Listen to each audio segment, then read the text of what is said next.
नमस्ते प्यारे बच्चों। आज ना हम एक बहुत ही मजेदार सवाल का जवाब खोजने वाले हैं। सवाल ये है कि हमारी धरती पर ये जो अलग-अलग शक्लें हैं, मतलब आकार, ये आखिर बनते कैसे हैं? तो चलिए मिलकर इसे समझना शुरू करते हैं। आप जब भी अपने घर से बाहर निकलते होंगे तो देखते होंगे ना, कहीं ऊंचे ऊंचे पहाड़ हैं तो कहीं दूर तक फैले हुए मैदान। तो कभी सोचा है आपने कि भाई ये सब बना कैसे होगा? आज हम लोग मिलकर ना इसी मजेदार राज का पर्दाफाश करेंगे। तो देखिए, धरती की सतह पर हमें जो भी अलग-अलग शेप्स दिखाई देते हैं, है ना? जैसे कि मान लीजिए कोई पहाड़ हो गया, कोई घाटी हो गई या फिर कोई मैदान। तो साइंस की भाषा में हम इन्हें कहते हैं भू आकृति। मतलब आप ये समझ लीजिए कि ये बस जमीन के अलग-अलग डिजाइन्स हैं। अब जरा सोचिए कि दो ऐसे जादूगर हैं जो लगातार मतलब हर समय हमारी धरती का चेहरा बदलते रहते हैं। हाँ, ये कोई असली जादूगर नहीं है, बल्कि ये कुदरत की दो ताकतें हैं। तो चलिए मिलते हैं इन आर्टिस्ट से जो हमारी धरती को इतना सुंदर बनाते हैं। तो जो पहला कलाकार है, उसका नाम है अपर्दन। इसका काम क्या है? ये जमीन को धीरे धीरे काटता है, ये घिसता है। जैसे हवा और पानी मिलकर चट्टानों को घिस घिस कर छोटा कर देते हैं, बिल्कुल वैसे ही। और दूसरा कलाकार है निक्षेपण। इसका काम ठीक उल्टा है। ये उस कटी हुई मिट्टी या रेत को किसी दूसरी जगह पर ले जाकर इकट्ठा कर देता है ना? एकदम आसान। एक काटता है और दूसरा जमा कर देता है। अच्छा, इन ताकतों को और भी अच्छे से समझने के लिए क्यों ना हम एक नदी की कहानी सुने। आपको पता है एक बात, एक नदी की भी अपनी एक जिंदगी होती है। जी हाँ, बिल्कुल हमारी और आपकी तरह उसका भी बचपन होता है, जवानी होती है और फिर बुढ़ापा भी आता है। तो देखिए, नदी की जिंदगी के ये 3 मेन स्टेजेस हैं। पहला है युवावस्था। ये वो टाइम है जब नदी पहाड़ों से निकलती है और उसमें खूब जोश और ताकत होती है। फिर आता है मध्यमावस्था, जब वो मैदानों में पहुंचकर थोड़ी शांत, थोड़ी धीमी हो जाती है।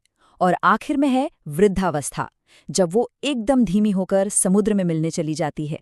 तो जब नदी अपनी युवावस्था में होती है, मतलब जब वो जवान होती है, तो वो पहाड़ों पर बहुत तेजी से बहती है। और पता है क्या करती है? अपने रास्ते में आने वाली चट्टानों को काटती हुई आगे बढ़ती है।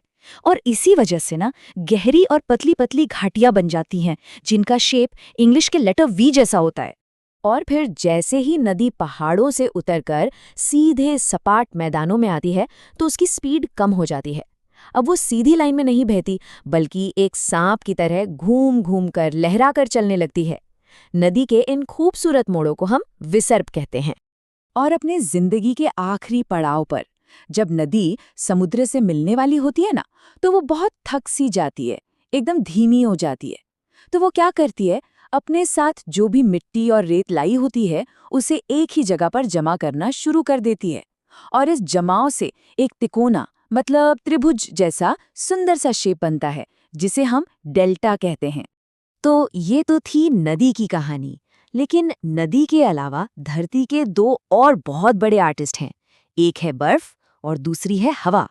तो चलिए अब ये देखते हैं कि ये दोनों मिलकर धरती पर कौन-कौन से नए-नए डिजाइन्स बनाते हैं। जरा इस तस्वीर को देखिए, ये कोई जमी हुई झील नहीं है, नहीं, ये है एक हिमनद। अब आप पूछेंगे हिमनद क्या होता है? तो हिमनद का मतलब है बर्फ की एक बहुत बड़ी नदी जो बहुत ही धीरे धीरे चलती है। पर ये इतनी पावरफुल होती है ना कि अपने रास्ते में आने वाले बड़े बड़े पहाड़ों को भी काट सकती है। सोचिए जरा। चलिए अब हम चलते हैं रेगिस्तान की तरफ।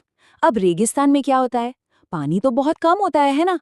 तो इसलिए वहां का जो मेन आर्टिस्ट है वो है हवा। तेज हवा क्या करती है? अपने साथ रेत के छोटे छोटे दानों को उड़ाकर एक जगह से दूसरी जगह ले जाती है और बस नई नई शेप्स बनाती रहती है। तो जब हवा इस रेत को जमा करती है तो रेत के छोटे छोटे पहाड़ बन जाते हैं। इन्हें हम बालू टिब्बे या इंग्लिश में सैंड ड्यून्स कहते हैं। और मजे की बात यह है कि ये भी अलग अलग डिजाइन के होते हैं। जैसे कि एक होता है बरखान जो आधे चांद जैसा दिखता है, एक और है सीप जिसकी बस एक ही लंबी सी साइड होती है। ये सब मानो हवा के बनाए हुए रेत के खेल हैं। और अब बारी है हमारे आखिरी आर्टिस्ट की। कौन है वो? वो है समुद्र की चंचल लहरें। ये लहरें तो कभी आराम ही नहीं करती और लगातार समुद्र के किनारों की शक्ल बदलती रहती हैं। ये लहरें ना 2 तरह के काम करती हैं। एक तरफ तो वो किनारों की चट्टानों से बार बार टकराकर उन्हें काटती हैं और दूसरी तरफ वो अपने साथ लाई हुई रेत और कंकड़ को जमा कर देती हैं। और इससे क्या बनता है? इससे बनते हैं सुंदर पुलिन, मतलब बीच, जहां हम सबको घूमना कितना अच्छा लगता है ना। अच्छा, अब इस तस्वीर को जरा ध्यान से देखिए।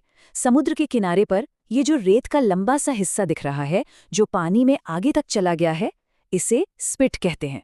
ये भी लहरों के रेत जमा करने से ही बनता है ना कमाल की बात? बहुत बढ़िया, आप सबने तो बहुत ध्यान से सुना। तो चलिए अब फटाफट से एक बार रिवाइज कर लेते हैं कि आज हमने कौन कौन सी जरूरी बातें सीखी हैं। तो पॉइंट नंबर 1, हमारी धरती की सतह कभी भी एक जैसी नहीं रहती, वो हमेशा बदलती रहती है। पॉइंट नंबर 2, इसे बदलने वाले 4 मेन आर्टिस्ट हैं। कौन कौन?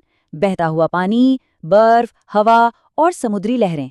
और पॉइंट नंबर 3, ये सारे आर्टिस्ट सिर्फ 2 ही काम करते हैं, अपर्दन मतलब काटना और निक्षेपण मतलब जमा करना, बस। मुझे तो पता है कि आप सब बहुत स्मार्ट हैं। तो अब एक छोटा सा गेम हो जाए।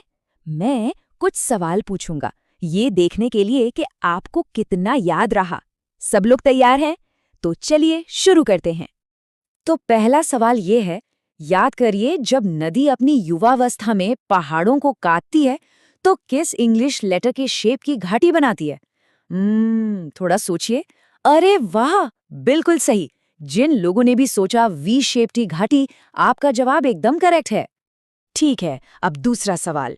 रेगिस्तान में हवा जो आधे चांद जैसे रेत के टीले बनाती है, उसका एक स्पेशल नाम था। क्या नाम था उसका? शाबाश, उसे बरखान कहते हैं। बहुत बढ़िया। और ये रहा हमारा आखिरी सवाल। जब समुद्र की लहरें किनारों पर रेत जमा करती हैं, तो उस सुंदर सी जगह को क्या कहते हैं जहां हम घूमते हैं? हाँ, बिल्कुल सही, उसे पुलिन या बीच कहते हैं। वाह बे वाह, आप सब तो सब कुछ सीख गए। अच्छा, अब मेरे छोटे छोटे एक्सप्लोरर्स के लिए एक मजेदार सा मिशन है। आज अपने घर के आसपास जरा ध्यान से देखना और ये पहचानने की कोशिश करना कि आपको जमीन के कौन कौन से रूप दिखाई देते हैं। क्या वहाँ कोई मैदान है, या कोई छोटी सी पहाड़ी, या फिर कोई नदी बह रही है? आप सब बहुत ही होशियार हैं। मुझे उम्मीद है कि आज आप सबको बहुत कुछ नया और मजेदार सीखने को मिला। हम अगली बार फिर मिलेंगे एक और इंटरेस्टिंग टॉपिक के साथ। तब तक अपने आसपास की दुनिया को ध्यान से देखते रहिए और नई नई चीजें सीखते रहिए।